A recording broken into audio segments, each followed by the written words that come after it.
Hello friends, Eerie Stormlight here with a quick video about candle magic. This is only going to be a quick introduction because there is a lot to cover in candle magic.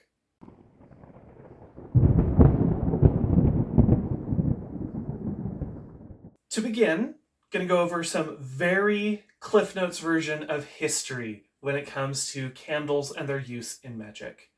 Previous to 1830, with the discovery of paraffin wax, candles were made from tallow, and as such, it's an animal byproduct and was predominantly only used by the very wealthy on any regular basis. Because of this, we have very few records of candles being used for magical practice or folk healing previous to the 1830s. And even in the 1830s, it was still very rare because it wasn't really until the wide production of gasoline products, of petroleum products, that we started to see candles made out of paraffin widely available. This occurred in the 1970s. So like I said, this is a rather recent development as far as historical magic practice goes. So, now that the very brief overarching history is taken care of, let's get into the practicalities of candle magic. The first step is to pick your candle. There's a wide variety of candles, and each one has its benefits and its things it's not so good at. So, to begin with, you generally want to pick a candle that is sized appropriately for your intention. If you pick, for example, one of these birthday candles, which is itsy bitsy, you're generally wanting something that is a small ask. If instead you're using one of these big pillar candles, you're looking for something that is a bigger ask. And even longer lasting than a pillar candle like this that's freestanding are these prayer candles that are encased in glass. As you probably noticed, these also come in different colors. So you'll also want to pick a color that is sympathetic to your purpose. I have a series of YouTube shorts on the topic, if you are interested. So a quick rundown of colors to consider while you are selecting your candle. Green is associated with earth, good luck, and success. Red with fire and passion. Love, aggression. Yellow with air and healing, joy, insight. Blue is associated with water, with calm, with healing. Black is a base. Technically, it has no color. It contains all of them. I'm sorry, it doesn't contain all of them. It absorbs all of them. White is the other base, which contains all colors. Therefore, you can use white or black to substitute for any other color. Something else to be aware of is white projects and black absorbs. Because of this, black is often used for candles that are breaking curses or that are absorbing something to be removed. White is a projection candle, so that is when you want to put something out into the world. These are just, again, the bare basics of the choices of color. Second, pick a scent, if you want to, that is also sympathetic to your cause, to your intention. This can be as simple as, I need to relax. I want this candle to aid in my relaxation. That is what I am keying this candle for.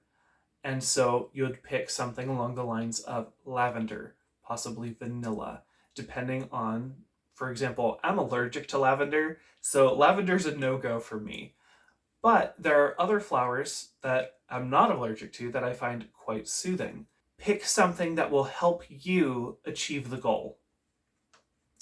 Because this is symbolic, this is picking the things that for you, for the practitioner, bolster the idea, bolster the intention of what you are doing. If you are preparing a prayer candle, so that would be one of these guys in the glass, not only are you going to pick a color that is sympathetic to your purposes and a scent that is appropriate to your purposes, you're then also going to want to infuse it with your intention. Traditionally, and by traditionally I mean wide practice for the last about 50 years, you will poke 7 holes in the top of the wax to symbolize your intentions. The way that I was taught, I have written down because memory is not always perfect. The first hole is the foundation and the entry of the divine energy. The second hole is that the decision is made final. You have stated your purpose. Third hole is the commitment and dedication. Fourth hole is adding the energy of love. Fifth hole is to speak the affirmation. You don't necessarily need to say it out loud, but you need to have that concept in your head of, what do I want this candle to do? What am I intending to accomplish? The sixth hole is the third eye or the second sight. That's adding your personal energy to it. And the seventh hole is releasing the magic. The same energy you access when you are dedicating your candle, you also should access when you light the candle for its intended purpose. Some very general safety tips about candles. Candles are fire. If you are burning things, you need to take appropriate precautions. For example, the glass gets hot. These can break. So I have some aluminum metal tubs that I will stick these in when they are burning. That way, if the glass breaks, if the wax leaks, if there are any mishaps with the candle itself, it is neatly contained. The fire's not going to spread. It's safe. During the burn, because now we're talking about actually lighting it on fire, pay attention to a handful of things. If your candle continues to go out and you have to continuously relight it over and over again, typically that means you picked an intention that wasn't suited for your current situation, and you should probably rethink it, rededicate the candle, and start again. If you are hearing lots of pops and snaps from the wick, typically that means that there are spiritual influences that are trying to communicate with you, that are saying, "Hi, I'm here. We're working for you. We got it." If you end up with a really crazy flame, for example, I have had some of these prayer candles, the entire top lit on fire. That means there is a huge outpouring of energy for the purpose of this candle. Put it somewhere very safe and monitor it. You don't want to let it get out of control, but you also don't necessarily want to interfere with the working. If the candle breaks, is it a catastrophic failure? Pay attention to that. That clues you in to the effects of your spell, of your working, of your folk magic. Did only one side of the candle burn? Something is obstructing the flow of energy. Something is preventing your ability to communicate it, to transmit that intention into the world. It is important to note, don't overthink it. Because this is about intention, because this is about putting your energy out into the world, if you are doubting yourself, if you are doubting the process, it's more likely to fail. Have faith in yourself. Have faith in the higher powers you interact with.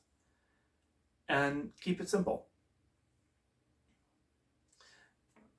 When it comes to reading the candle post-burn, I don't currently have any examples on me because it was a garbage day. So I have thrown out all of the the candle remains properly. Um, there's several different discussions about proper disposal, particularly of the prayer candles, because there's glass. Provided nothing went catastrophically wrong, I just recycle the glass. If something went catastrophically wrong, I will try to figure out what happened. Why did the candle glass, why did it shatter? Why did it break? And think about, okay, was this because it was a bad plan?